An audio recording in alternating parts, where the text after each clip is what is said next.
Bon, je pense que comme moi, vous aimez bien aller au cinéma. Hein, c'est super le cinéma, en se posant une salle, on regarde un bon film, c'est vachement cool. Aujourd'hui, je voulais vous montrer quelque chose d'autre. On va rentrer dans les coulisses du cinéma.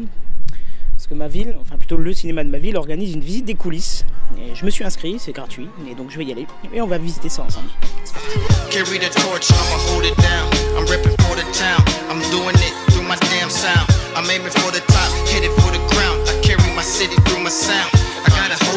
Alors à ce stade du montage, j'ai un petit problème. J'ai avancé un petit peu et je me rends compte que la qualité d'image et la qualité de son sont juste affreuses.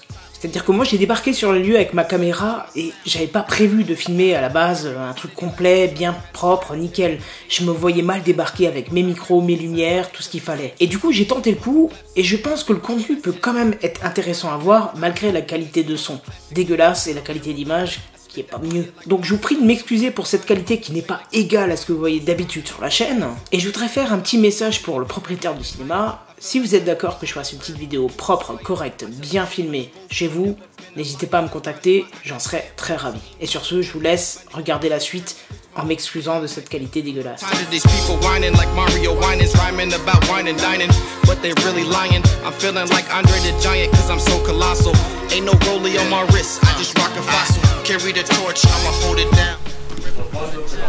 m'appelle Mathias, donc je suis employé du cinéma depuis maintenant plus de 12 ans.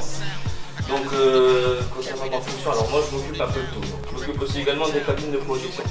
Donc la salle fait 100 places, chacun autour, vous pouvez aller voir. Et ça c'est pratique souvent quand on a des petits groupes de jeunes, on ne sait pas trop s'il est bien se tenir à carreau. Au lieu de rentrer dans la salle, on peut venir ici, et puis hop, jette un petit coup d'œil, si on voit qu'ils ont le téléphone ou les pieds sur le fauteuil. C'est utile parce qu'on sent que les donc, concernant la cabine de la 3, il faut savoir que toutes nos cabines, en fait, c'est la même chose, sont composées pareil. Donc, on a le projecteur, tout simplement.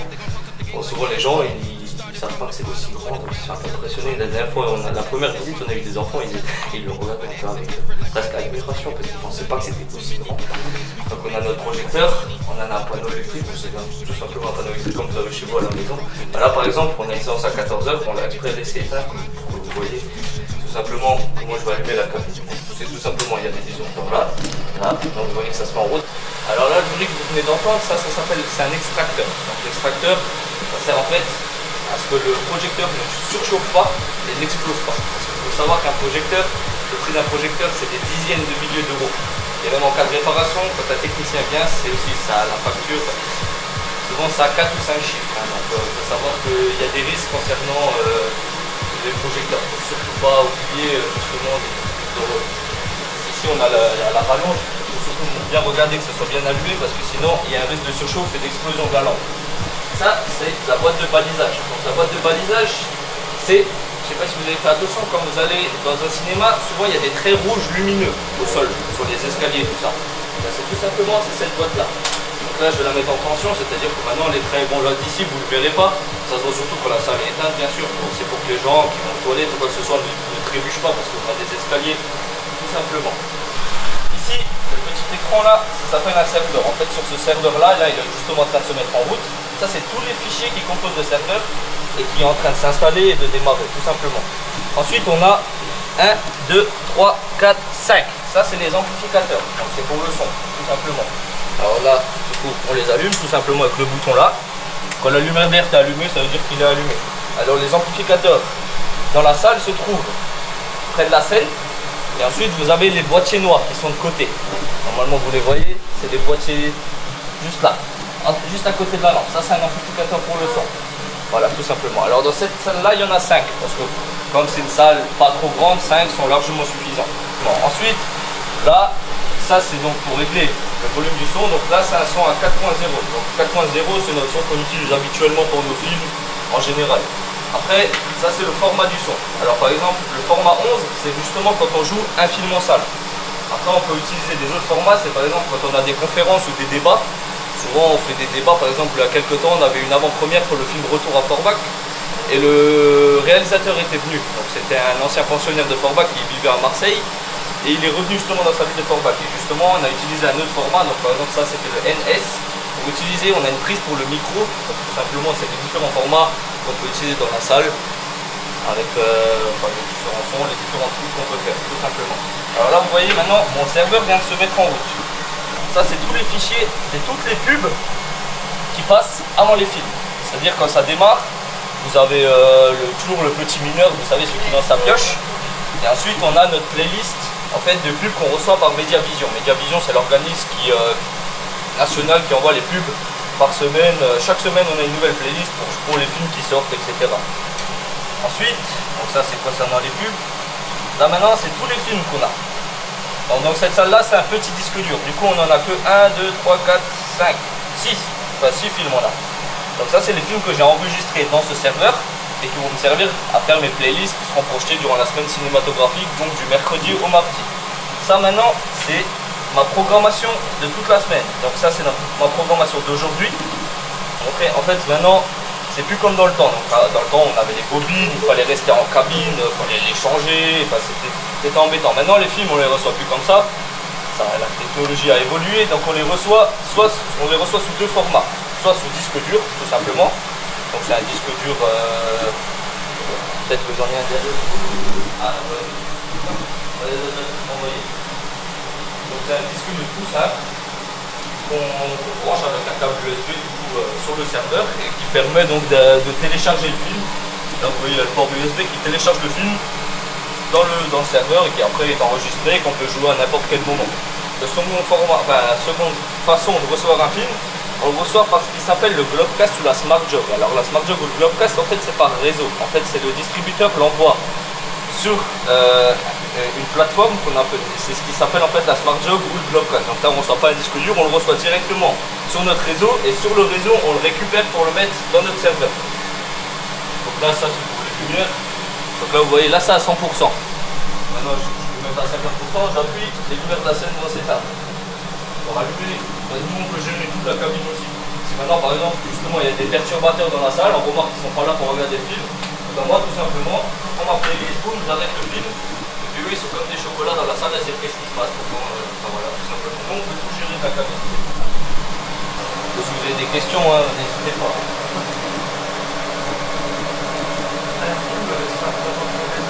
Alors ça tourne entre 100 et 200 gigas. Tout dépend de la durée du film, tout simplement. Un film de 2 heures, comme par exemple Fast and Furious ou Les Gardiens de la Galaxie, ça fait 180, 200, 210 gigas. Donc il faut savoir que pour le télécharger dans un de nos serveurs, ça prend toute une journée. Ouais, c'est long. Donc souvent, c'est un peu la prise de tête avec les distributeurs, ils les envoient à la dernière minute. Moi, il faut que j'ai mes films d'habitude. Moi, je fais toute la programmation des serveurs, je le fais le mardi. Comme la semaine cinématographique commence le mercredi, il faut que j'ai tous mes films le mardi. Et souvent, les distributeurs envoient le film le mardi même. Donc moi, je suis embêté pour faire l'ingeste, enfin pour télécharger le film dans le serveur. Donc des fois, c'est un peu prise de tête, mais bon, la plupart du temps, on arrive à s'en sortir et les distributeurs sont quand même assez organisés. Même, faut savoir qu'ils ont beaucoup de travail. Donc, on essaye de faire comme on peut, mais bon. Voilà. Donc là, je me suis connecté maintenant au serveur. Alors sur l'écran. Donc l'obturateur, vous avez un volet qui se trouve devant la lampe. Mais ça vous pouvez pas le voir, c'est à l'intérieur du projecteur. Donc ce volet, je vais l'ouvrir. Parce que si je l'ouvre pas, la lampe va s'allumer et il n'y aura pas d'image à l'écran, tout simplement. Ensuite, il y a écrit flat, scope. Donc flat, c'est le format 1.85. Je sais pas si vous avez déjà fait attention peut-être sur des films sous-titrés, pour ceux qui en ont déjà vu, ou des films d'auteur. Souvent, le format de l'écran, vous voyez deux bandes noires apparaître sur les côtés. Donc ça, c'est le format flat, tout simplement. C'est les deux formats les plus récurrents sur les films. Donc c'est le format 1.85 et le format scope, c'est tout simplement l'image occupe toute la taille de l'écran, tout simplement. Ensuite, on peut aussi régler, là, il y a le 3D flat et le 3D scope. Donc c'est tout simplement, on active le bouton et la lampe va prendre l'information et va passer automatiquement en 3D. Tout simplement. Après ça, nous, on a ce qu'on appelle des cues, ça s'appelle des automatismes. Donc moi, je le mets dans ma playlist et en fait, la lampe, tout ce que je vais programmer dans ma playlist, l'information va également parvenir au projecteur. Et le projecteur va tout simplement le mettre en place tout seul. Moi, j'ai rien besoin de faire. Moi, tout ce que je fais en cabine, les journées, c'est je viens, j'allume. Et toute la journée, ça fait automatiquement. Moi, j'ai rien besoin de faire. Et le soir, je viens éteindre. Donc, c'est tout ça. Et ben en fait le reflet ça viendra là en fait, juste derrière vous. Ouais, il y a un reflet mais il apparaîtra là. Et ça ne se verra pas dans la salle. Ouais. mais il y a un reflet quand même. Et les deux capteurs que vous avez devant, ça va quoi? Alors les deux capteurs, c'est pour la 3D, tout simplement. Là, vous avez le boîtier là. Quand la lumière rouge est allumée, ça veut dire que le capteur 3D, si on a une séance 3D, ben, ça va le détecter automatiquement. Et ça, c'est justement pour la 3D. Tout les lunettes. Voilà. C'est quand vous mettez les lunettes, parce qu'on a des lunettes actives, c'est-à-dire que la 3D est activée tout le temps. Quand vous le mettez sur le nez, ben, grâce au capteur là, ben, la 3D s'active automatiquement, tout simplement. Give me some kicks with some boom bap, a little slow music. This ain't nothing from the trap. After a long Elle fait 42 places. Notre salle, bon, normalement, elle est destinée aux films AVSC, aux films d'auteur, qui attirent une certaine clientèle. Comme là, en ce moment, on utilise 4 salles. Là, c'est notre salle numéro 4. Donc, vous voyez, il n'y a plus de projecteur. C'est le projecteur à une vanne, et comme je vous ai expliqué, ça représente un certain coût. Et pour l'instant, on ne peut pas se permettre d'en acheter un. Donc, on tourne avec 4 salles sur 5 en ce moment.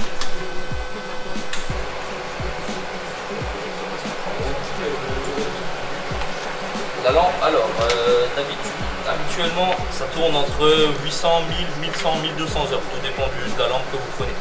Et la durée de vie, ça fait, si vous tournez toute l'année sans interruption, ça fait 8 à 10 mois. Donc ça fait, pour un coup, la lampe représente, l'achat d'une lampe, c'est 1500, 2000 euros. Donc souvent, on se fait une réserve, par exemple, avec ce projecteur-là, les lampes durent 3000 heures.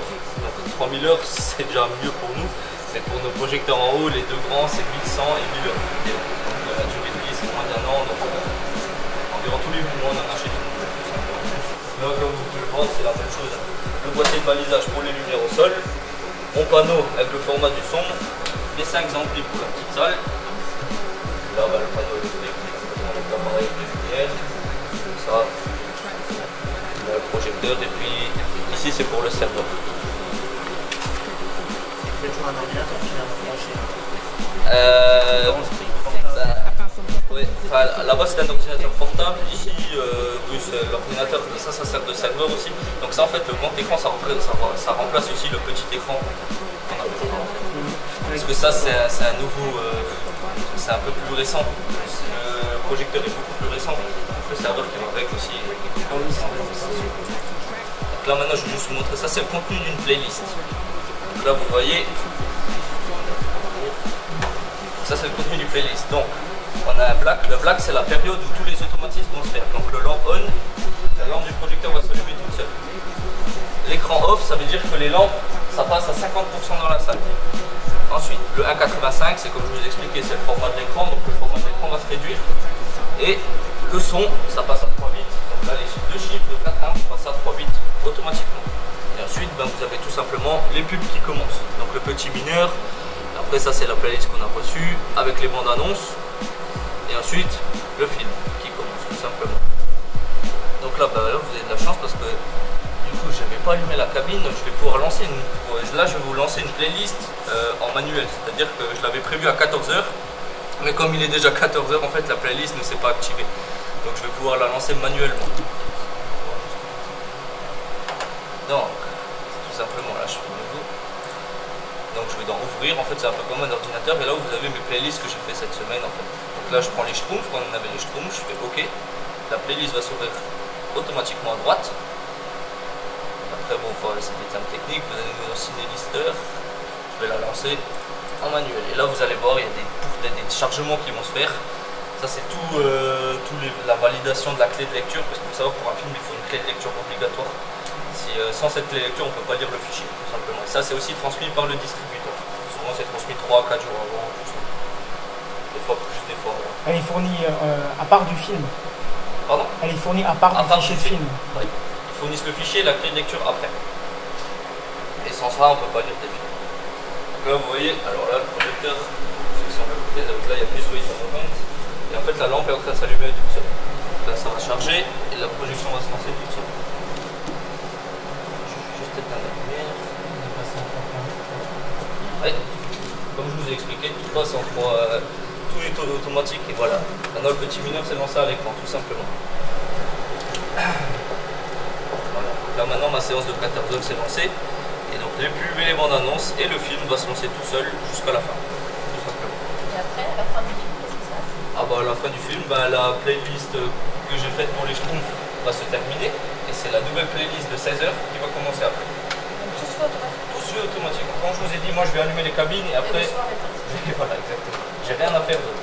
Sauf si maintenant on a personne dans la salle, il faut que je monte en cabine pour la couper tout simplement. Parce que faire tourner une lampe dans le vide, ça fait un peu. Voilà. Donc là, comme dit, vous voyez, lampe 2, 89 heures. Donc il y a 2 desktop, le format. Là par exemple, j'ai les Schtroumpfs à 16h, j'ai le film Django à 18h. Donc j'ai une playlist pour le film Django et j'ai à 20h15 Fast and Furious.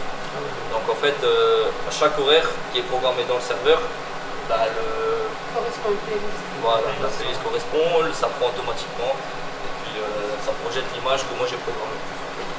Et vraiment tout se fait automatiquement. Enfin, nous les projectionnistes, c'est plus comme dans le temps, on ne passe plus nos journées dans les cabines. Vraiment. Le truc de surveillance. Oui voilà, c'est ça. C'est le travail du mardi. Aussi, et le travail du mardi. Dans le temps, quand il y avait un problème, tout le monde criait, on veut donc. Voilà, exact, c'est exactement ça. Ça n'a pas changé, parce qu'ils ne sont pas prévenus, c'est une vanne. Bah s'il y a une C'est page. les gens qui viennent nous dire le truc qui va pas. Oui voilà, des fois des gens sortent et nous disent quoi. Des fois on a des problèmes de lampes, les lampes s'allument pas, alors on est en panique totale, on doit redémarrer tout le truc, on prend du retard sur la séance. Mais bon, Sur la séance, tout le monde. Voilà, exactement.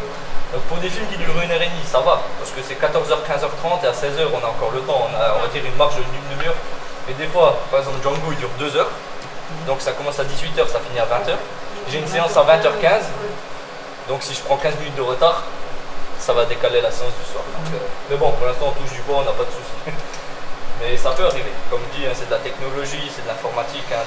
Comme des ordinateurs ou quoi que ce soit, un jour ça peut lâcher, tout simplement.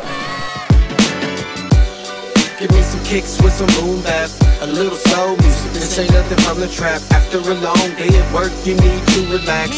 Crack a bottle open, maybe with a six pack, bring it back. C'était terminé, j'espère que ça vous aura plu. Moi je me suis éclaté en tout cas, même si on n'a pas entendu beaucoup et que j'ai pas dit grand chose, mais en tout cas c'était super intéressant, super contenu. Et bon, j'ai pas pu trop déranger le patron du cinéma parce qu'il est en plein travail, mais c'est vraiment quelqu'un de passionné, monsieur Fénard, son nom est écrit là. C'est un passionné et on voit vraiment qu'il met tout ce qu'il faut pour que ce cinéma vive. Et voilà, donc, je sais que c'est une petite ville, mais si vous tombez dessus ici à Forbach, n'hésitez pas à y aller parce que franchement ça vaut le coup. Et il faut savoir que c'était l'un des premiers cinémas de la région avant la 3D avec un résultat juste impressionnant, il n'y a jamais de soucis. Et quand il y en a, parce que comme vous l'avez entendu plus tôt, c'est de l'informatique, il peut y avoir quelque chose, ils n'hésitent pas à rembourser la place ou à offrir une autre séance et ainsi de suite. Donc franchement ils mettent tout ce qu'il faut pour que vous puissiez passer un moment magnifique. J'ai même eu un moment où des jeunes gens ont commencé à foutre le bordel dans la salle, il a arrêté le film, il a jeté tout simplement les personnes qui foutaient le bordel et il a remis le film en route. Donc voilà, on voit vraiment que tout est fait pour que ça soit un super moment au cinéma et pas comme dans les grandes chaînes de cinéma. Voilà, et sur ce je vous laisse et je vous dis à plus, bye bye. Everything sounded so damn organic. When you're feeling homesick or you feel alone, it's the type of song that's gonna take you back home. I miss the old days, coming out the duplex on every Monday. I stayed flexing like a suplex. I tried to stunt, but I knew I wasn't cool yet. Acted like I got the booty, didn't use no lube yet. Carried some latex, but all I